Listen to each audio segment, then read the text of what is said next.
When the college basketball world was young, it was the University of the Philippines that was the first power. They won a few titles before Ateneo upended them in 1929 and eventually became a basketball power in its own right. Their renaissance began in the early 1980s when they managed to pick up many of the San Beda Red Cubs after their school briefly left the NCAA. However, they faced nothing but heartbreak in the finals. That is until their own version of Moses, in the form of Benji Parras, led them to the promised land. 32 years later, they managed to snag that dominant center in Bright Acuity, and like Benji Parras before him, a refugee from the NCAA, he's had an MVP season. And now there is all the more reason to believe, as the Maroon faithful put it, that the long wait is finally over. Is it déjà vu all over again? In 1986, the dominant team was the University of the East. Alan Kadick had graduated, and that left Jerry Codinera to hold the fort. He did have a lot of capable help, though, and it seemed like they would nip Maroon pride in the bud as they defeated up in both elimination round games. Come the finals, it was all up.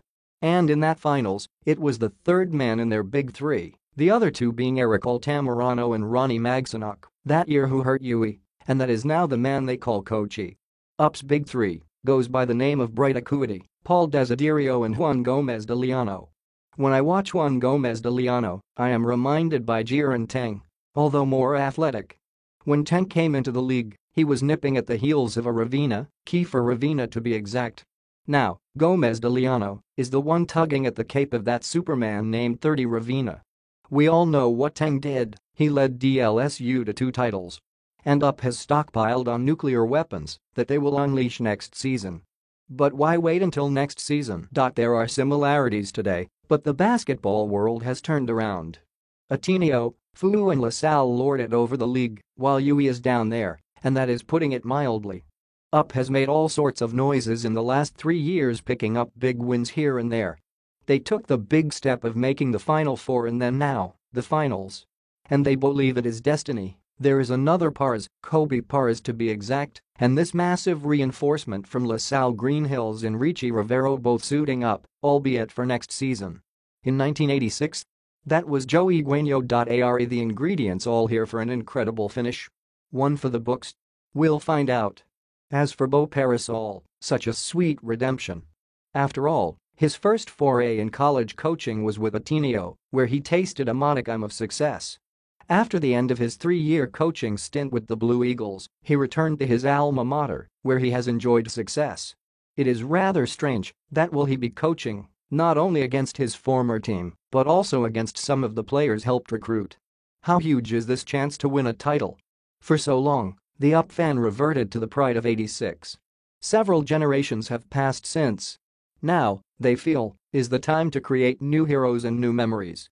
Standing in their way is Ateneo, an NCAA refugee in its own right, which went through 2 long droughts before they fought their way out of the rut.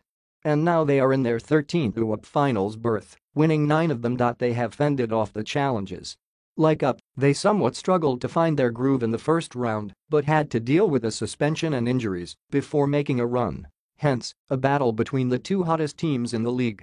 After Ateneo regained the crown in 2002, the joke, especially among its rivals from Taft, was that it would take another 14 years to win another championship.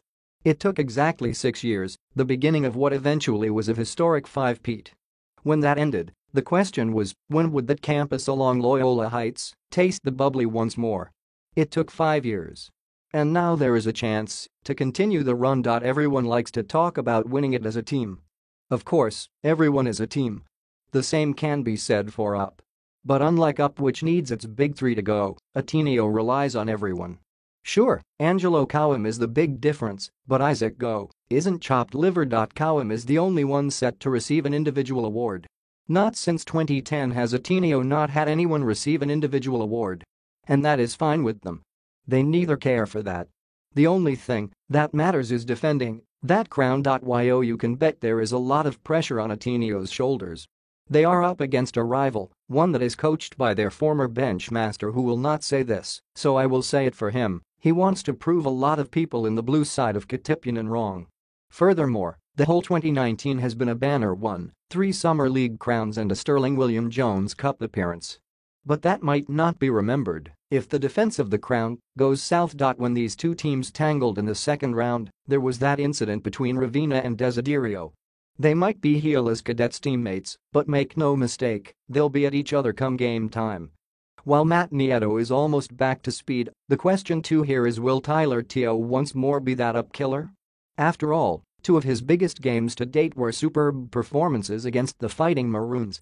Of course, there is that titanic matchup between Acuity and Kauam. There is so much drama, so many subplots in this finals matchup.